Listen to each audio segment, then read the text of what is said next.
Dear ladies and gentlemen, let me represent experience of the Joint Institute for Nuclear Research located in the Russian Federation in Dubna, near to Moscow. Our institute celebrates this year 65 years from its foundation. We are an international organization, and if we speak about geographical specificity, we have to project our activity to the space of our member states. Roughly speaking, half of our member states are former state of Soviet Union. Some of them are part of European Union, and few countries are from all over the world. We have also 6 associate members, and if one look to the collaborating organization counted by a topical plan of our institute, you will see that we are part of international share of expertise in nuclear physics and related areas. For example, third of this organization are from European Union, and among our experts in researchers, which in fact are from 33 countries, also the third part is from European Union. So we are a really international organization, and what we are speaking about our experience is first of all our member states, but also beyond. Joint Institute participate in a wide discussion on impact of research infrastructure and the way how they're creating.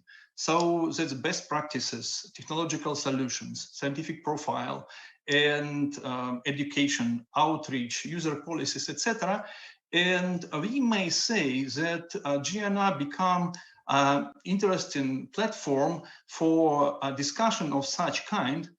And probably this is because this discussion are attracted by the modern infrastructure which we have on our premises. We are cooperating with quite a number of international organizations, and with some of them we are doing practical work on creating research infrastructure. First of all, I have to mention CERN. We cooperate already more than 50 years on more than 20 big projects, and newly one of such organizations become FAIR. In fact, FAIR and our NICA project are the sister projects. And if we say about research infrastructure on our headquarters in Dubna, NICA, of course, is the biggest one.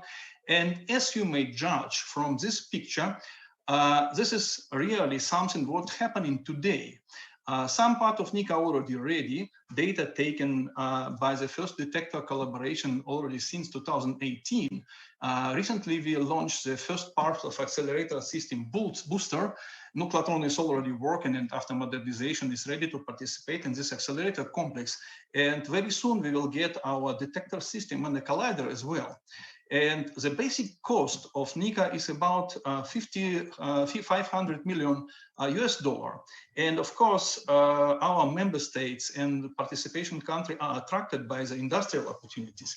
And if we look to the contract allocation and industrial return for member states, we can see that we have this in 34 countries, including 7 member states. And top 5, besides Russia, which is host countries, are mostly our member states. So of course, this is a big interest for development of capacities, industrial involvement in member states. And as one of the biggest example, probably, we should mention our accelerator system itself.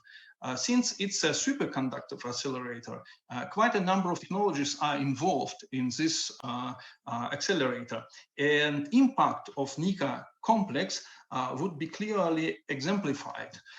First of all, to build detectors for our project and to seize 100 ring of our sister project in Darmstadt, we had to create together with German colleagues as a factory for assembling and certification of the magnets. And as a follow-up, there were new tasks for high precision mechanical industry of our member state. But superconductive systems themselves required advanced cryogenic complex. And as a follow-up, we have inside of this complex the highest productive helium liquefied on the territory of hosting country, Russian Federation, located in GNR. And also there is something for future. Our know-how applied in this fast oscillation superconductive magnet gave us idea for future project of superconductive magnet energy storage, which is very suitable for such energy consuming systems. Also, we should mention simulating role of NICA detector collaboration. First of all, the biggest one, MPD, which is a multi-purpose detector. It is uniting 44 institutes from 12 countries, and most of the systems are unique. First of all, we should say that such big project fosters unique high technology industry. For example, this blue box is a yoke, a magnetic yoke created by Vitkovice Heavy Machinery in Czech Republic. The cryostat was from Italy, and there are only few enterprises in the world which can do such job with high precision.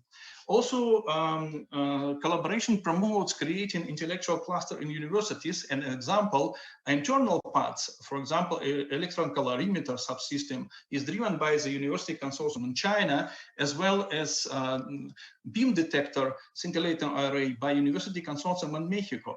And also this demands local production. As an example, we got several clean rooms for advanced semiconductor production. But NICA is not the only infrastructure. We have quite a number of other new infrastructures, like, for example, super heavy element factory, which is famous because of the creating of new elements in periodic table.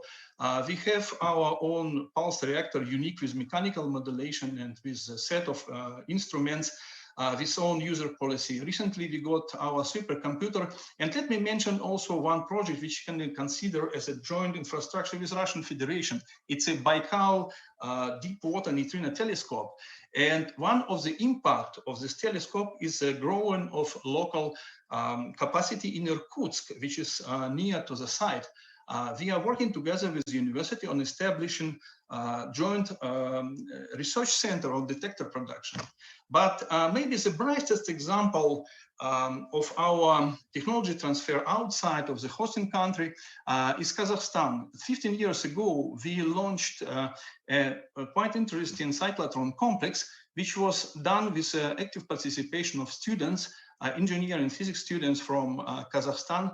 And now we have wonderful results. First of all, we created 10 new cooperation topics with a new institution. And you may see how many publications steeply rising. But also it had tremendous influence to the dynamic of the Kazakhstani staff in our institute, including also young researchers and students. And this required a special solution for management of this participation. So special special center was created in 2017 with the main goal of coordination of enterprise and university participation, dissemination of information, by the way, not only in Kazakhstan, and also selection of students from university for special training. It's a wonderful result. And training and human capacity building is one of the features of our institute, also attracted by our modern infrastructures. As an example, we can mention summer student programs and international student practice, which attracted hundreds of students to our institute from all over the world. So we have demand from member states for programs for teachers and even for talented school children. But of course, we could not bring so many students to our premises, so there is a need to bring infrastructure back to our cooperating organizations. And this could be done in particular with using of distributed infrastructure. And one of the examples shown here, it's a Geno Cloud, which in fact unites centers in our member states and of course in our headquarters. And the idea was to create an information center in one of the universities to install a cloud cluster. And as we see in 3 years of working, there are tremendous results. First of all, on attraction of young people to science. So number of students increased, and even there is a competition rate to physics. As a follow-up, we have not only IT, but also groundwork for cooperation in NICA, in ecology, in material research, in modern education, etc., etc. And if we come to conclusion, to summarize what was exemplified, we should say that experience of our institute in developing research infrastructure in member states shows the beneficial role of research infrastructure facilities are playing advancing national scientific potential in the recipient country, as well as ensuring its contribution to world science, and in particular, which is mostly seen in member states, but not only. Research infrastructure are a catalyzer of capacity building and outreach. It's a magnet for young science. It's a driver for development of high-tech industry. And as we have seen, it's boosting networking and partnership building in member states and all over the world. Thank you very much for your attention.